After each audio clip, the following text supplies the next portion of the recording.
wabarakatuh. Waalaikumsalam warahmatullahi wabarakatuh. Apa kabar semua ibu-ibu?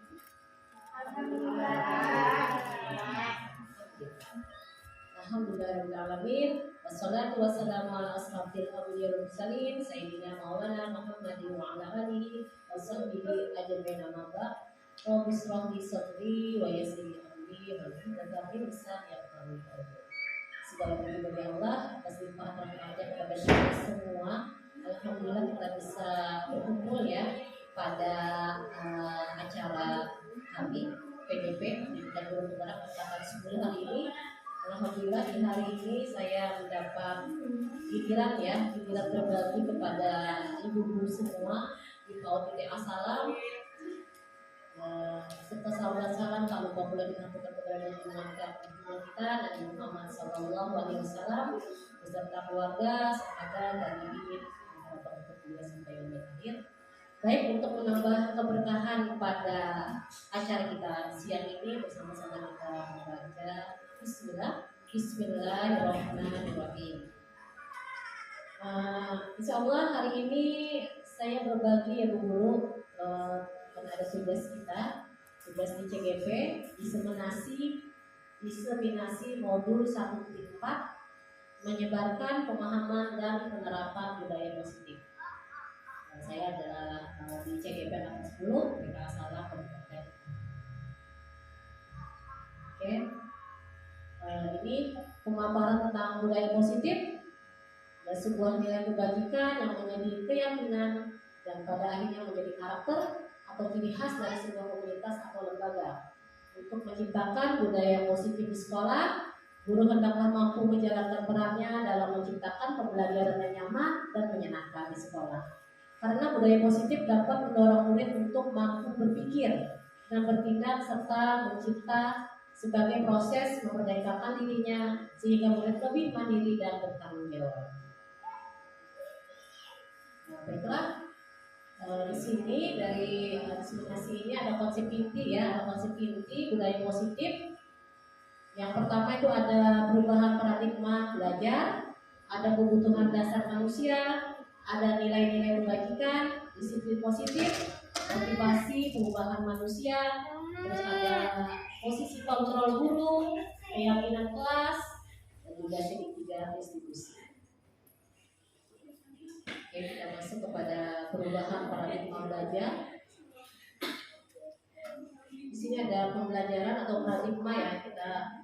Seperti kita tahu juga paradigma itu adalah suatu keyakinan ya atau kepercayaan. Dan itu bisa berubah seperti itu. Jadi pembelajaran paradigma baru atau kurikulum merdeka. Jadi pembahasannya adalah paradigma baru ini lebih ke kurikulum ya, jadi ke kurikulum merdeka. Yang dulunya waktu dulu mungkin ibu-ibu semua masih ingat ya, dulu kita sempat beberapa kali berganti kurikulum ya. Yang terakhir itu K13. Nah sekarang ada perubahan. Kita memakai kurikulum merdeka, merupakan pembelajaran yang berorientasi pada penguatan kompetensi dan mengembangkan karakter yang sesuai dengan dimensi profil pelajar Pancasila. Seperti ada di situ ada profil pelajar Pancasila, ada bernalar kritis, terus ada mandiri, beriman, bertakwa kepada Tuhan Yang Maha Esa, kreatif, betul sekali. Guru ada lagi guru? Ya, bergotong royong dan berkolaborasi. Jadi kurikulum merdeka memastikan bahwa praktik pembelajaran dilakukan di sekolah benar-benar berpusat pada siswa atau student center learning, yang mana setiap siswa dipastikan melakukan kegiatan belajar yang sesuai dengan kebutuhan dan tahap perkembangan. Mungkin guru ada pengalamannya nih. Kan sekarang kita sudah kurikulum merdeka nih. Di bahasanya tadi bahasanya dulu student center learning. Kalau dulu itu seperti apa? Mungkin ada yang bisa memberikan masukan atau semacam pengalaman gitu. Bagaimana Bu setelah kita menggunakan kurikulum merdeka? Mungkin ada yang ingin berbagi dengan kita di sini. Yang dulunya teacher center, sekarang kan student center. Mungkin ada guru yang berbagi di sini? Silakan. Bagaimana mungkin perasaan atau bagaimana pengalamannya Bu setelah kita menggunakan kurikulum merdeka? ya, dengan dulu kita tuh berpusatnya pada guru gitu. Sekarang berpusatnya pada murid. Mungkin ada yang ingin memberikan masukan atau pengalamannya selama mengajar di kelas? Mungkin Bu Asti, mungkin Bu Husnul. Silakan Bu.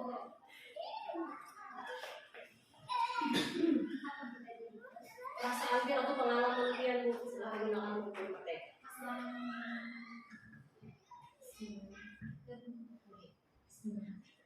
Selama menggunakan kurikulum merdeka ini kita lebih agak bebas ya menentukan tema rancangan pembelajaran itu berkisar pada anak. Jadi tidak disamakan kayak dulu kan temanya A dan semuanya ternyata harus sama gitu. Kalau di kurikulum merdeka ini sesuai dengan kebutuhan anaknya, dari antara satu anak dengan anak yang lainnya itu berbeda.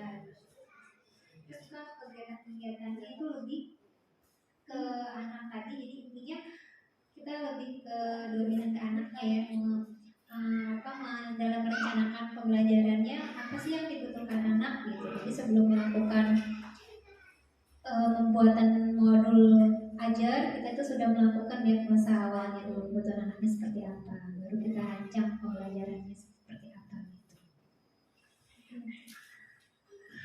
Insya Allah, tepuk tangan dulu teman-teman. Terima kasih Bu Asti.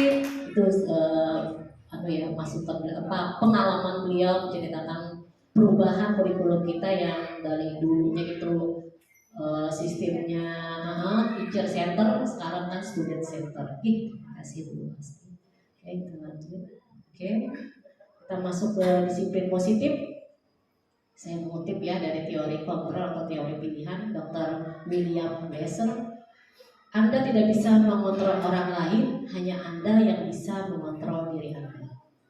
Jadi di sini makna disiplin ya, dari kata disipliana ya kalau nggak salah, itu artinya belajar. Jadi disiplin itu artinya belajar. Jadi di sini makna disiplin belajar kontrol diri dengan menggali potensi kita agar tercapai tujuan mulia, yaitu sesuatu menjadi seseorang yang kita inginkan berdasarkan nilai-nilai yang kita hargai atau yang kita yakini.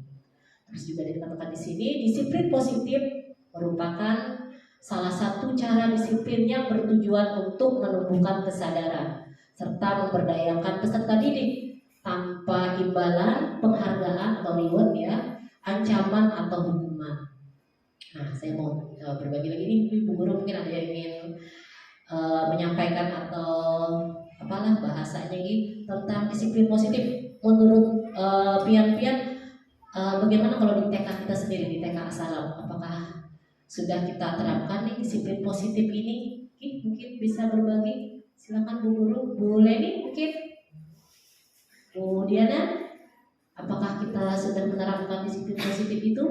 Silakan Bu Ustaz mungkin memberikan masukan.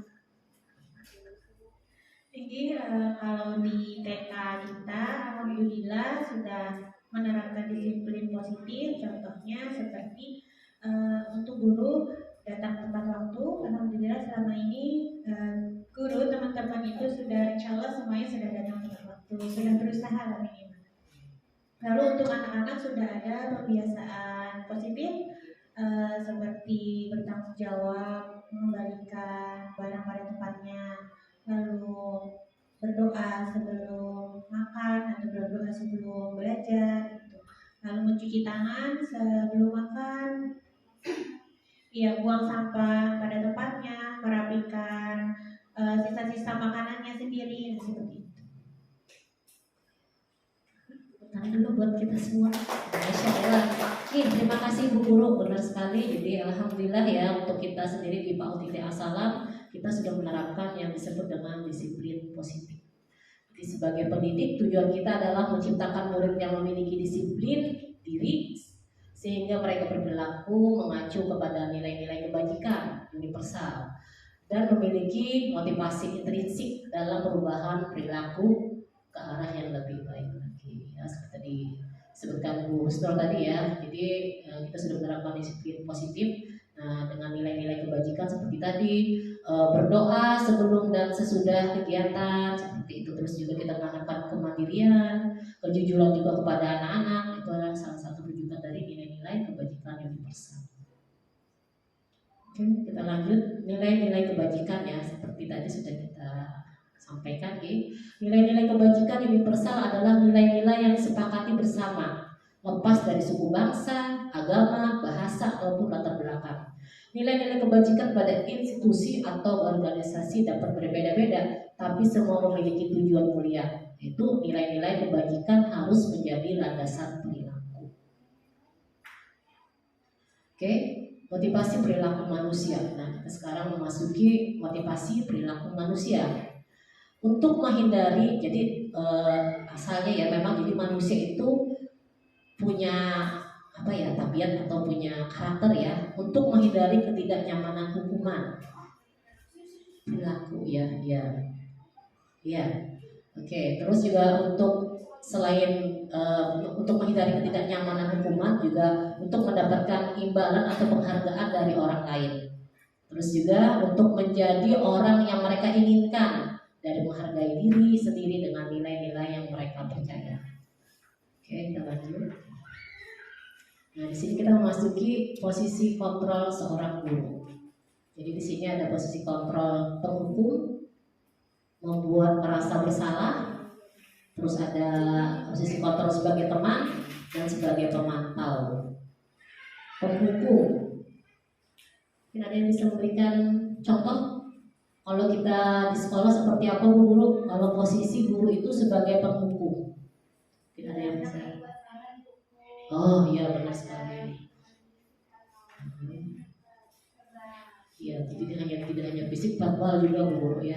Contohnya mungkin kalau dia bisa melakukan suatu kesalahan, silakan Ananda duduk di pojok. Gitu ya Bu ya, seperti ini. Ya, saya menyadari sebenarnya bukan sering pernah ya, dulu waktu kita belum mengenal ini kita pernah melakukan hal tersebut. Jadi kalau ada anak yang walaupun bahasanya bagus, saat anak melakukan kesalahan baca istighfar, duduk di situ ya Nak ya, aku wajib baca istighfar. Ternyata saya termasuk posisi kontrol penghukum. Nah, terus juga ada pembuat merasa bersalah, itu bahasanya lebih lembut ya dari penghukum. Biasanya kalau pembuat merasa bersalah tuh ya kan tadi Bu Guru sudah bilang kalau kamu nanti melakukan itu tuh akhirnya kamu seperti itu, atau kamu gak kasihan sama Bu Guru, dari tadi loh Bu Guru bicara kamu tidak memperhatikan, itu berarti masuk pada kontrol pembuat merasa bersalah. Oke, terus juga ada posisi kontrol teman. Nah, ini lebih awalnya waktu saya belum mengenal ini, saya lebih banyak menggunakan posisi kontrol sebagai teman. Ya tadi karena lebih dekat ya, ke anak-anak itu menyapa, kalau mereka menegur pun kita lebih ya seperti teman lah, menganggap mereka teman seperti itu. Akhirnya memang kalau awal-awal saya lihat memang itu bisa berjalan ya, dan itu bisa lebih dekat ke anak-anak. Ternyata setelah saya mengetahui, kita juga belajar, ternyata akhirnya anak itu nanti keterikatannya dengan kita, dia bisa patuh hanya dengan kita. Kalau dengan guru yang berbeda kan mungkin nanti sistem kontrolnya berbeda tuh, akhirnya dia bahasanya tidak manut ya, tidak patuh begitu. Nah, itu ternyata ada negatifnya juga, walaupun kita di posisi apalagi mungkin di tingkat SD SMP ya, mungkin ke SMA juga kan bisa bersejajar gitu, seakan-akan menjadi seorang teman. Kalau pemantau ini lebih kepada apa ya? Ya betul, konsekuensi ya. Bila dia melakukan sesuatu, ini loh nanti apa yang kalian dapat kalau kalian melakukan kesalahan, ini loh nanti konsekuensi, atau ini loh sanksinya. Gitu. Kalau saya memandang di awal itu pemantau kan lebih bagus mungkin ya daripada penghukum. Jadi walaupun sebenarnya tetap saja itu nanti tidak ya ada negatifnya, ternyata tidak memberikan kesadaran nantinya kepada anak. Seperti itu ya, takutnya ya karena tadi ada peraturan, ada konsekuensi yang harus mereka hadapi. Nah, yang terakhir ini di posisi control manager. Mungkin ada Bu Guru yang bisa menyampaikan, mungkin ada sudah melaksanakan di posisi manajer itu seperti apa? Oke, silakan Bu Nopi mungkin bisa memberikan. Ada yang lain? Mungkin sudah ada yang melaksanakan atau sudah ada yang tahu nih manajer itu seperti apa sih? Oh ya, boleh ya berikan masukannya atau contoh atau pengalamannya selama berkelas. Ya terima kasih Bu Ani terkait terkait posisi control manager, mungkin ya manajer ini kan kalau di perusahaan itu kan dia paling tinggi gitu mengontrol apa anak buahnya gitu. Ketika kita di sekolah, kita sebagai guru kita mengontrol anak murid, dia lebih ke apa ya, supaya anak ini mencari apa, menyelesaikan sendiri atau mungkin ditanyakan alasannya, mungkin kira-kira seperti itu deh kayaknya. Terima kasih.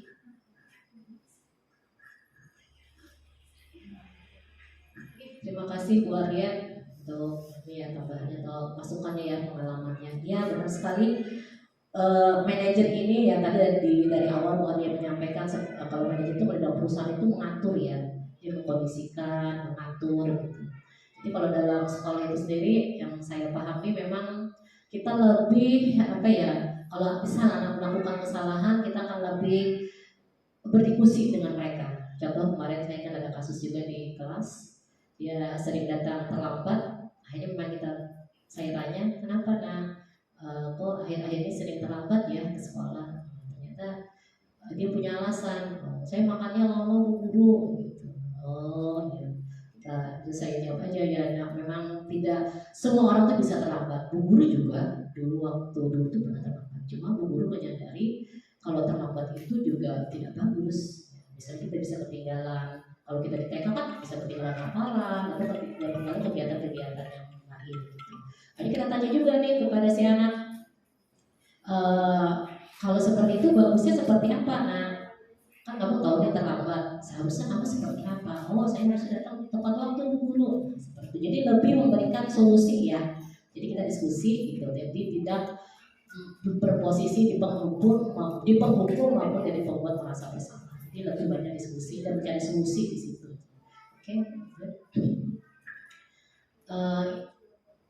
Nah, jadi ini ya clue-nya memang dari 5 posisi kontrol tadi. Jadi memang yang lebih bisa kita ambil itu adalah di posisi kontrol seorang manajer. Guru berbuat sesuatu bersama murid, mempersilahkan murid mempertanggungjawabkan perilakunya dan mendukung murid untuk menemukan solusi atau permasalahannya sendiri. Oke, kita masuk kepada keyakinan kelas. Di keyakinan kelas ini, guru berperan dalam mewujudkan terbentuknya keyakinan kelas dengan adanya kesepakatan antara guru dan murid. Jadi keyakinan kelas itu berupa pernyataan universal yang mudah diingat, dipahami, dan harus diterapkan dalam lingkungan kelas. Mungkin saya tambah juga mungkin ada bahasanya di situ kalimat positif ya. Ya, kalimat positif. Jadi tidak ada dalam kesepakatan atau keyakinan kelas itu tidak ada kata jangan, tidak. Jadi kita ganti dengan kalau misalnya tidak berkelahi berarti saling menyayangi. Seperti itu. Misalnya kita suruh fokus berarti mereka disuruh untuk saling menghormati. Seperti itu. Oke, ini ada contoh ya keyakinan kelas yang saya buat. Keyakinan kelas TKB 3. Jadi pertama itu anak-anak mengucapkan salam. Jadi saya punya keyakinan kelas itu awal saat masuk kelas itu mereka sudah mengucapkan salam. Dan saat mereka keluar pun mereka terbiasa dengan mengucapkan salam. Alhamdulillah sudah berjalan sampai sekarang anak-anak jadi salam dan salim biasanya. Masih saya nggak masukkan ya, cuma ada di salam. Terus juga anak-anak juga di dalam kelas berjalan karena kebiasaan anak-anak memang senang berlari-lari di dalam kelas. Jadi mereka juga kemarin yang mengusulkan, gimana teman-teman, apa nih keyakinan kelas kita berjalan, tidak lari-lari Bu. Karena sering yang awal yang tidak suka ya, karena biasanya nanti yang jalan-jalan yang lari-lari itu adalah laki-laki. Tidak berlari-lari Bu. Jadi kita arahkan dengan kata positifnya di dalam kelas berjalan. Terus juga tadi ada bermain bersama, terus saling menyayangi teman dan merapikan mainan setelah selesai. Oke. Nah sudah kita memasuki ke segitiga restitusi dalam penyelesaian masalah. Sudah saya singgung di awal tadi cara pemecahan masalahnya ya. Guru yang berperan sebagai manajer menggunakan segitiga restitusi dalam penyelesaian masalah melalui 3 tahapan, yaitu menstabilkan identitas, yang kedua validasi tindakan yang salah, yang ketiga tahapannya adalah menanyakan keyakinan.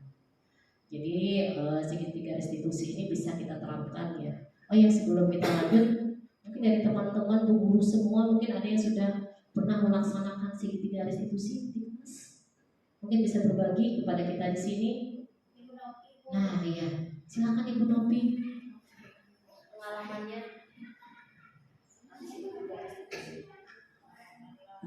Pengalaman saya melakukan segitiga restitusi terhadap untuk menyelesaikan masalah anak sesuai dengan rumus segitiga restitusi yang Bu, itu menstabilkan identitas, kemudian validasi tindakan yang salah, dan menanyakan keyakinan. Jadi kita kembalikan lagi ke anak, apa sih permasalahan yang dia hadapin, untuk validasi tindakan itu apakah sudah sesuai atau tidak gitu kan. Kemudian menanyakan lagi keyakinan yang sudah disepakati. Setelah itu tujuannya yaitu untuk dia mencari sendiri solusi dari permasalahannya. Pengalaman saya itu sama seperti Bu Ani, waktu itu juga pernah menangani anak yang sering terlambat seperti itu. Saya tanya alasannya karena bangunnya kesiangan gitu, habis itu makannya juga lama gitu. Jadi anaknya untuk menyelesaikan sendiri, jadi dia berarti saya harus bangun pagi ya Bu, terus makannya juga di ini dia tuh makannya di mood. Jadi dia makannya lama karena di mood kayak gitu. Jadi dia berpikir kenapa sih makannya lama, karena makannya di mood kayak gitu. Sebenarnya makan yang bagaimana yang baik dan cepat itu dikunyah kayak gitu. Jadi kalau dia sudah tahu sendiri apa yang harus dia apa sih permasalahan dia yang harus dia pecahkan kayak gitu. Jadi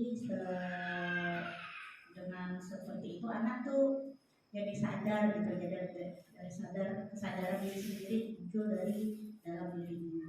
Itu lebih efektif sepertinya daripada masukan itu dari kita gitu. Seperti itu.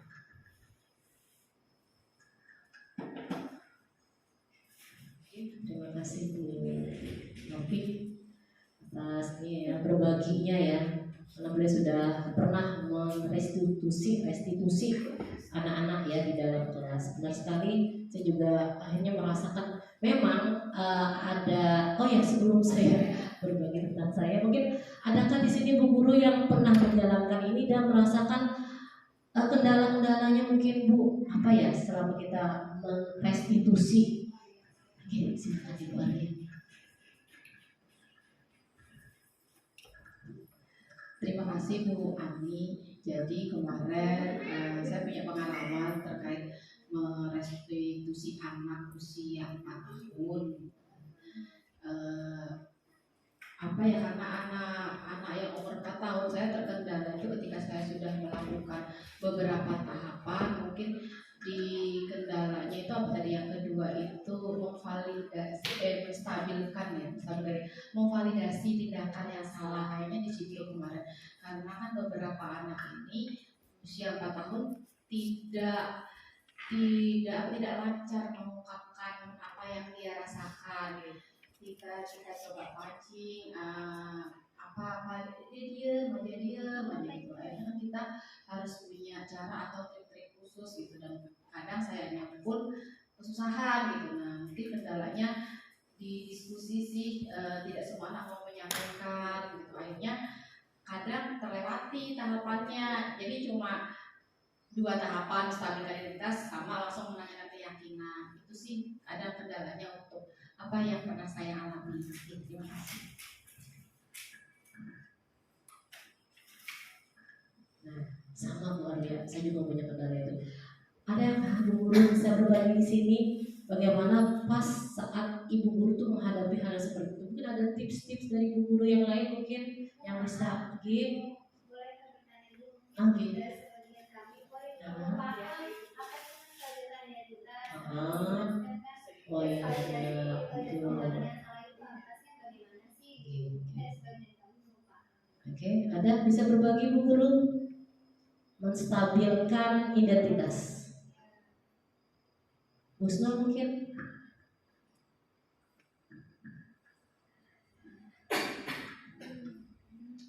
Mungkin pada tahap menstabilkan identitas itu kita bisa memancing anak itu untuk menyadari apa sih kesalahannya dirinya itu. Dengan cara misalnya, kamu tahu tidak kenapa ibu guru ajak berbicara, atau kamu tahu tidak kenapa ya bu guru mengajak kamu ke sini. Nanti kemudian mereka akan berpikir nih, kenapa ya? Oh iya, iya bu guru, karena tadi saya merebut mainan teman. Gitu. Untuk menstabilkan identitasnya seperti itu. Si Bu Husnul ya, benar sekali Gi, dan saya paham juga seperti itu. Jadi di awal itu saat kita melakukan, misalnya kita panggil ya, kita pojok gitu duduk. Kamu tahu nak, jangan bawa ajak duduk di sini gitu. Iya tadi, kalau yang memang anak itu memang menyadari, dia langsung menjawab ya tahu. Tadi aku bercanda sama teman. Gitu. Nah menurut kamu itu bagaimana nak? Sifat seperti itu atau tingkah laku seperti itu menurut kamu bagaimana? Saat kita di pembelajaran, kan dia lagi hafalan nih gitu, bagus. Nah, berarti gimana nih seharusnya? Ya aku diam gitu. Itu menstabilkan dulu dia melakukan tadi mengganggu atau berbicara ya. Walaupun kita tetap menstabilkan identitas setelah dia bicara seperti itu kita ngomong lagi ya. Memang bicara itu asik ya memang, tapi kita lihat juga sekarang kita lagi hafalan tuh. Baiknya memang kamu mendengarkan seperti itu. Oke, itu salah satunya ya menstabilkan identitas. Terus kalau validasi tindakan yang salah, dia sudah tahu dari saat kita tanya kamu apa yang telah kamu lakukan tadi. Menurut kami itu bagaimana? Bagus Bu Guru, tahu ya. Alhamdulillah rata-rata ya anak-anak tuh sebenarnya yang biasanya habis melakukan kesalahan tuh paham. Kenapa diajak pojok itu dulu sama Bu Guru terus ditanyakan dia ngaku sebenarnya. Nah, jadi tadi cuma saya ditanyakan itu ya kita langsung ke menanyakan validasi tindakan yang salah tadi, validasi tadi biasanya kenapa kamu melakukan itu? Ya kan bicara itu ngobrol itu asik Bu Guru. Tadi kan aku cerita tentang film yang aku tonton. Nah, gitu. Jadi kita harus tahu juga nih kenapa sih dia sampai melakukan hal itu. Jadi tidak langsung menjas ya. Kamu seharusnya diam dong. Kalau Bu Guru lagi bicara, diam dengarkan. Nah, jadi kita ajak lagi ya berarti oh ya memang bicara itu asik. Cuma langkah bagusnya nanti bicaranya setelah kita selesai hafalan gitu. Akhirnya mereka ini. Jadi itu ya validasi tindakan yang salah. Terus yang dan menanyakan keyakinan kalau kita sudah punya keyakinan kelas, mesti kita arahkan. Kamu tahu keyakinan kelas kita apa? Iya, fokus. Nah, seperti itu. Jadi dia tahu sebenarnya. Nah, jadi nanti bagusnya kamu seperti apa nak? Ya harusnya aku diam, dengarkan Bu Guru bicara. Seperti itu mungkin. Nah yang tadi bisa kita lanjut mungkin tips tadi Bu Guru. Saya juga punya permasalahan kendala mungkin untuk kalau anak yang memang verbalnya bagus ya dan memang daya tangkapnya bagus itu memang enak. Tapi ada yang kendala anak itu tidak paham.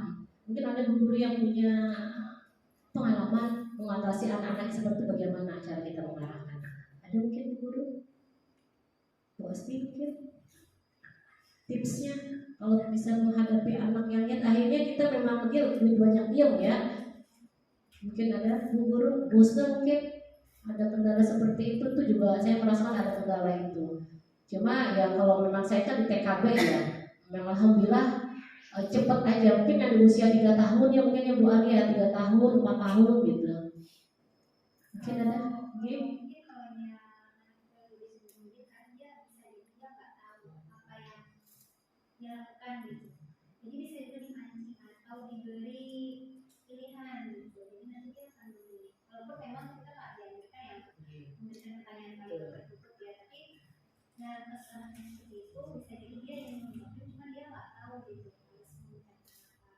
Itu biasanya kalau dulu sih anak-anak yang memang dia sebenarnya itu tadi dikasih pilihan kita condongkan ke arah memang yang dilakukan gitu.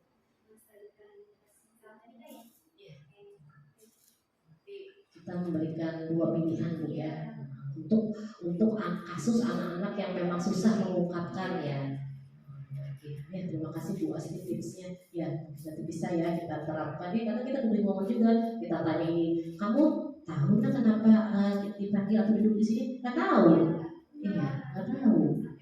Ayah betul Bu, nggak tahu. Nah, tadi kan kamu berarti kita memberikan pilihan ya. Tadi kamu saat ibu guru berbicara, apa yang kamu lakukan? Gitu ya Bu ya. Digiring ya. Alhamdulillah. Terima kasih Bu Asti. Alhamdulillah. Kita lanjutkan ya. Nah, ini video ya yang saya buat keyakinan kelas dan dialog segitiga institusi.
Ini video ya Bu ya, saya bikin keyakinan kelas.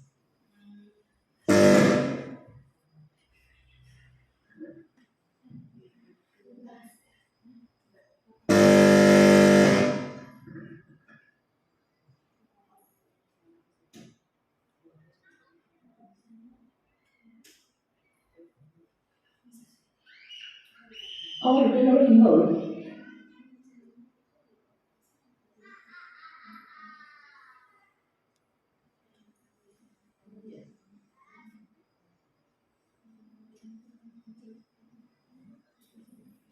Terima kasih teman-teman. Hari ini kita mau mengatakan lagi tentang kita menjadi keyakinan kelas.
Jadi anak sudah tahu dia apa kesepakatannya.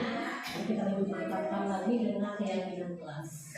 Ini bahasanya sudah disekolah lagi ya, karena kita sudah punya kesepakatan awal, punya kesepakatan kelas.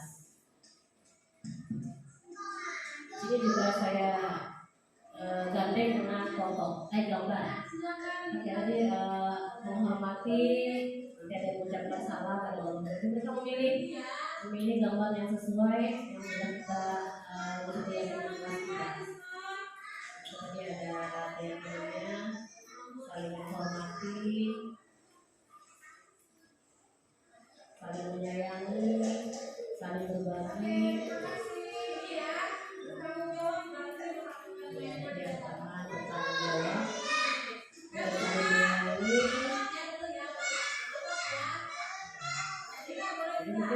Lebih mudah memang karena sebagian dari PKP juga tidak bisa membaca ya, waktu tidak banyak karena beberapa anak yang kelas bisa membaca. Mungkin itu pembuatan di kelas ya tentang keyakinan kelas. Setelah nanti kita susun semua, akhirnya kita ulang lagi apa saja tadi keyakinan kelas kita. Lebih memantapkan lagi, lebih menambahkan lagi keyakinan kelas kita sama kita berkegiatan di kelas. Oke, selanjutnya saya akan memperlihatkan dialog ya, dialog tentang segitiga restitusi. Oke, silakan Ibu Asti. Tadi kan menyebutkan ada kesepakatan kelas dan ada keyakinan kelas. Jadi urutannya itu yang mana dulu kesepakatan atau keyakinan kelas kayak seperti apa? Dari kami banyak yang belum paham. Terima kasih Bu Asti. Yang kalau saya pahami, jadi sebelum adanya keyakinan kelas itu kita membuat dulu kesepakatan kelas. Jadi kesepakatan kelas itu yang di awal. Kan kita bersama-sama, jadi waktu awal itu kami bikin duduk bersama-sama, lalu juga melihat apa nih memang kekurangan anak-anak dan apa juga keluhan anak-anak. Jadi awal itu kita duduk bersama, lalu bilang, oke teman-teman kita nanti mau bikin kesepakatan kelas ya, gitu di awal teman-teman. Jadi kita akan bikin ini akan kita patuhi bersama-sama ya, karena ini adalah kesepakatan kelas kita TK B3. Jadi pada awal itu mereka macam-macam. Di dalam tidak boleh berlari-lari Bu Ani, bermainnya ini apa bermainnya bergantian itu mereka sampaikan. Akhirnya kan mengambil kata-kata itu jadilah yang tadi setelah itu jadilah dia berupa keyakinan kelas dengan mengambil dari nilai-nilai kebajikan. Tadi ada bertanggung jawab, cara bertanggung jawab. Terus yang kedua ada saling menyayangi, saling berbagi dan saling menghormati. Itu pun di awal kita sudah memang ada pembuka di awal. Kalau kan mungkin anak-anak masih apa ya, pikirannya masih luas, masih apa? Maksudnya bertanggung jawab itu seperti apa? Tapi belum pernah berdasarkan ke mereka. Kalau bertanggung jawab itu seperti apa teman-teman? Nah, merapikan mainan Bu Ani, menaruh di tempatnya Bu Ani. Nah, jadi memang di awal kita ada dialog dulu. Jadi seperti itu Bu Ani. Jadi kita bikin kesepakatan kelas di awal, berebut bersama-sama. Habis itu lahirlah ini keyakinan kelas. Saya memahami seperti itu. Gitu.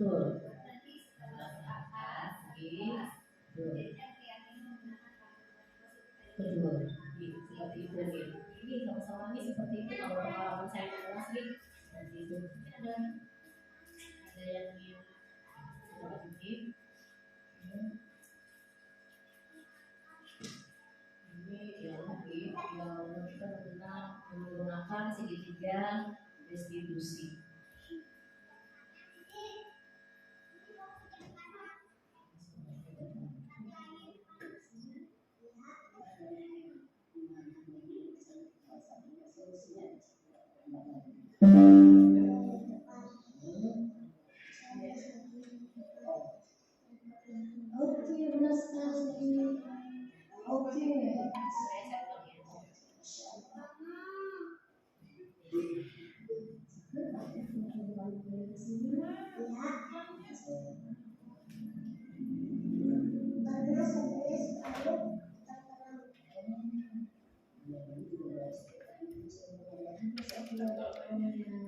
Kenapa saya tidak boleh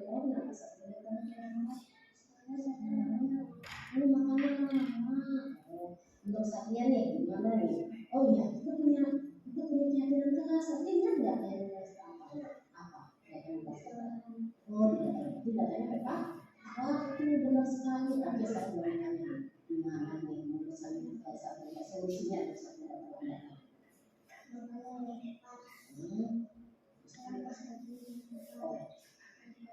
Oke, benar sekali. Oke. Iya, ya. Oh, sudah. Oke, terima kasih Satria. Oke, dulu ya Allah kita ya Satria apa ya ada tidak datang tepat waktu, sering terlambat ya memang Satria sempat ya dia beberapa satu pekan itu sering terlambat. Nah, saat kita belum panggil ya kita secara santai di kantor dia paham oh dia memang ini loh kenapa dia terlambat ternyata dia makannya lama. Akhirnya pun dia sendiri yang mencari solusinya. Nah itulah mengapa kita memang sebaiknya memang seharusnya menggunakan C3 tadi. Karena memang kita tidak menjudge mereka sendiri mengungkapkan saya terlambat karena ini Bu Guru karena ini terus nanti bagusnya seperti apa nah ya datangnya tepat waktu makanya cepet sepatu cepet semuanya dia yang ini karena gitu kita cuma mengarahkan akhirnya solusinya pun mereka. Setelah itu juga saya ada umpan balik ya saya tanya kembali bagaimana perasaannya setelah kita diskusi itu lagi ini ada perasaan dia saat diajak diskusi di kantor. Assalamualaikum warahmatullahi wabarakatuh. Saya Muhammad Alim Satriawati. Saya dari murid Bu Ani suruh deh diskusi dengan Bu Ani.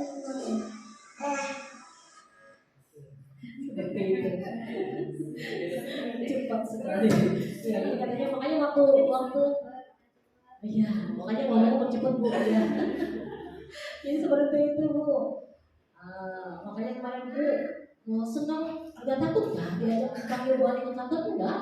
Oh takut kan itu cuma ngomong-ngomong di sana. Gitu, bahasanya seperti itu misalnya.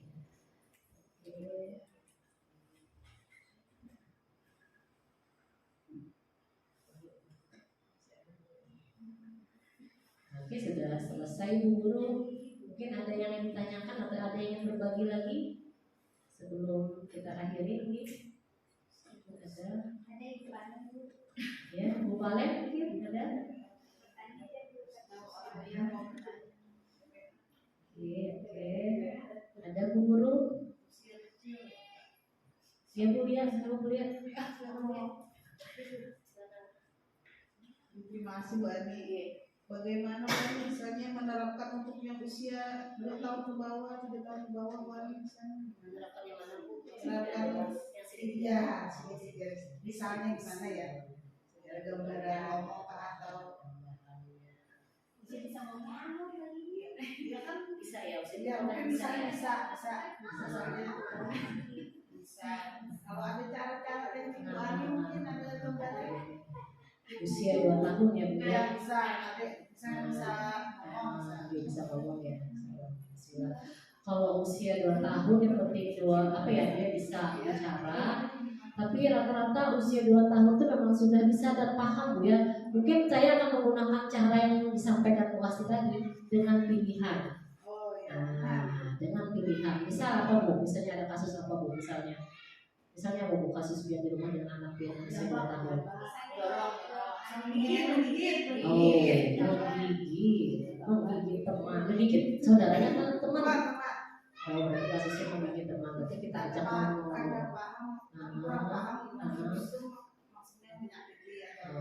Berarti dipanggil dulu ya, dipanggil. Dan biasanya Nabila gitu ya. Bila. Sini duduk sama Mama Bang. Tadi Mama dapat informasi, dapat dikasih tahu guru. Tadi apa yang terjadi nak siang tadi di sekolah? Ada teman menangis, apa yang terjadi? Mungkin dia masih bingung ya. Banyak. Ada yang bilang ada menggigit kan? Tadi di sekolah di kelas. Mungkin dia udah masuk nih. Udah masuk nih. Oh iya tadi bilang menggigit temannya. Berarti kita masuk lagi nih, oh kamu menggigit temanmu, kenapa nah kamu jadi menggigit, ada apa, ada masalah, ada apa, oh iya apa, kenapa menggigit. Nah iya, bisa tahu nanti dia jawabnya, bu gigiku gatal, bisa kan waktu kan bisa bu ya usia 2 tahun, atau dia mengganggu aku duluan. Ya, itu berarti udah masuk ya. Biasanya udah masuknya identitas ya. Oh ya, menurut kamu gimana itu menggigit? Boleh nggak ya menggigit itu? Boleh. Yang digigit apa sayang? Makanan, bisa ya gitu. Nah, berarti kan mengarah terus nih. Ya benar sekali yang digigit itu makanan nah ya. Bukan tangan teman, bukan kuping teman, dan itu bukan makanan. Nah, baru nanti masuknya. Oh iya, oh tadi kamu menggigitnya kenapa? Misalnya, oh dia menggangguku, mah. Nah, mungkin berarti kita pendekatannya sudah, berarti dia udah tahu nih menggigitnya bagus. Berarti kalau misalnya itu terjadi lagi, apa? Nah, mungkin kalau dia bisa ya ditanya, mungkin ada guru nggak di sana? Kita lagi belum mengarahkan. Mungkin nggak dia bercerita ya. Oh berarti ada guru nggak di sana? Ada. Nah berarti cepat lapor ke guru biar guru bisa menyelesaikan. Atau kamu teriak, aku sakit, aku tidak mau digigit. Dia yang gigit ya? Iya, gigit terus temannya. Terus nanti kan guru datang, kenapa Nabila mau menggigit temanmu? Nanti mungkin Nabila dia menggangguku, dia mau ngambil mainanku. Nah mungkin seperti itu. Gitu ya, dia bilang masalahnya mungkin ada lagi seperti itu. Jadi memang tadi komunikasinya diarah, terus juga kita memberikan pilihan. Kalau anak belum bisa jadi tawanya kan 2 tahun masih terbata ya, mungkin ya komunikasi juga belum lancar, jadi mungkin diarahkan. Kamu bagaimana nah kalau menggigit? Belum pernah menerapkan ke Aisyah, itu kan Aisyah sudah lewat dari 2 tahun ya, dan ini memang berpikir, jadi prosesnya berpikir. Jadi alhamdulillah dengan mendapatkan ini, jadi lebih banyak segitiganya main di rumah.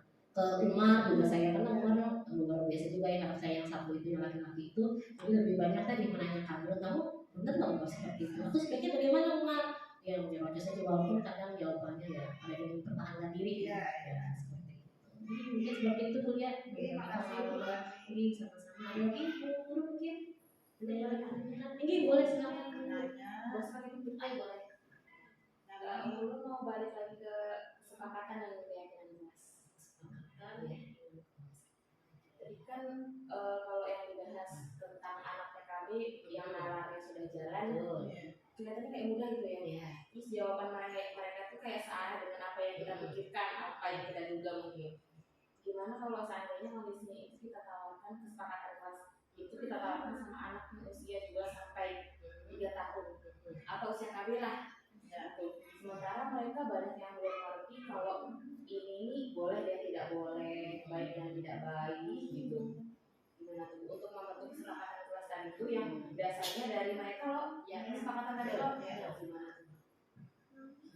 Sebelum aja mungkin ada pengalaman teman-teman yang mengajarnya di kelompok bermain, mungkin berbagi Bu Arya. Untuk bikin keyakinan kelas, kesepakatan di kelas untuk usia 3 tahun. Iya, jadi kemarin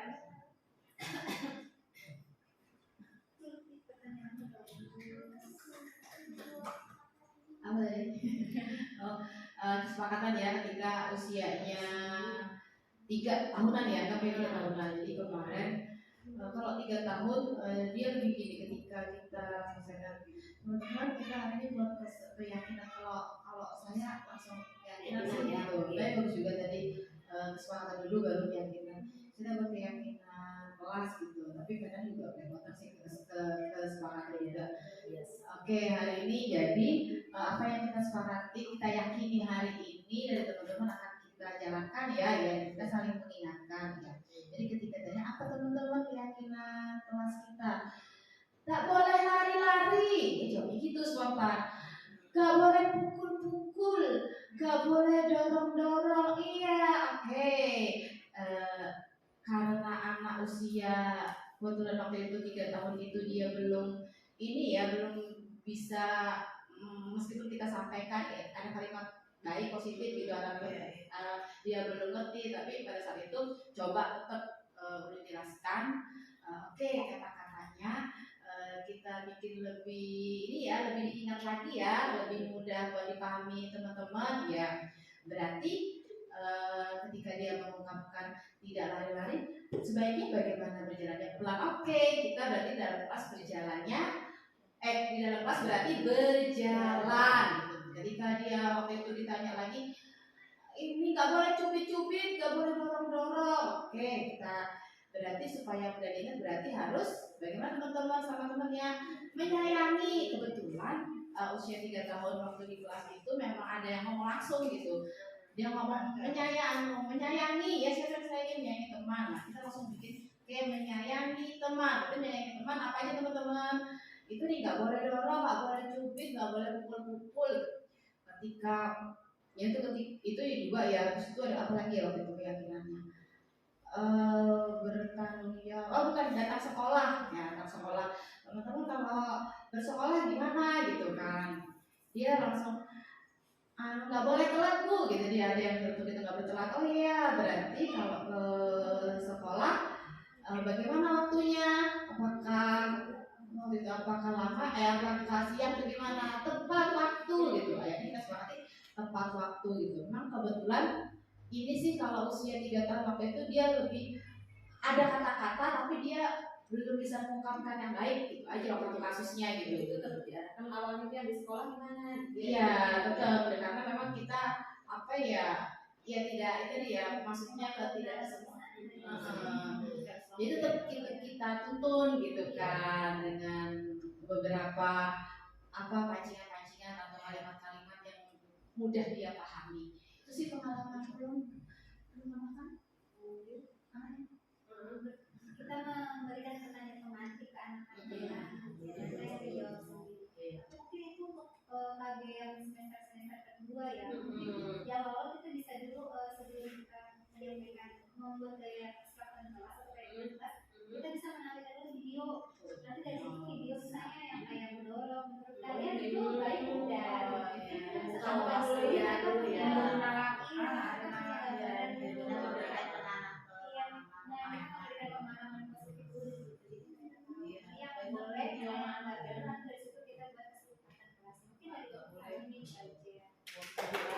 Kalau untuk PKN kan sudah gimana? Suka nonton ya. Tuh kayak misalnya dari tontonan itu dia bisa nilai itu bisa atau benar. Ini yang bisa jawab itu. Oh iya kira-kira. Iya. Terus sama Kira-kira sudah berarti nggak yang 2 tahunan?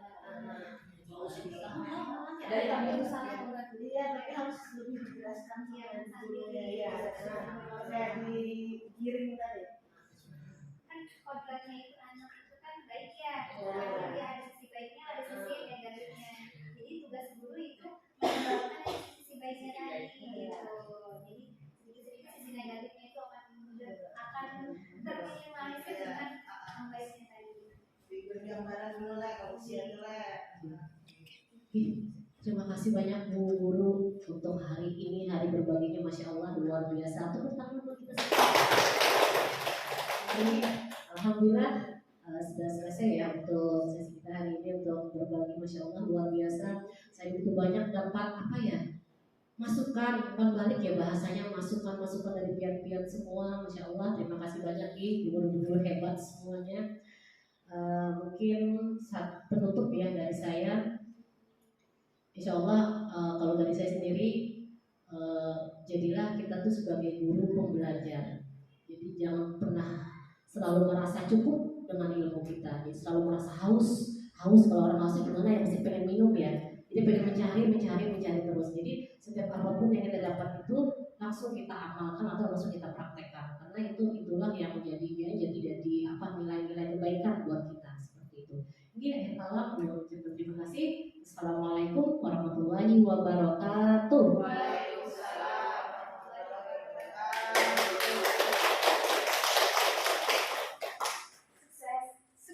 Sukses.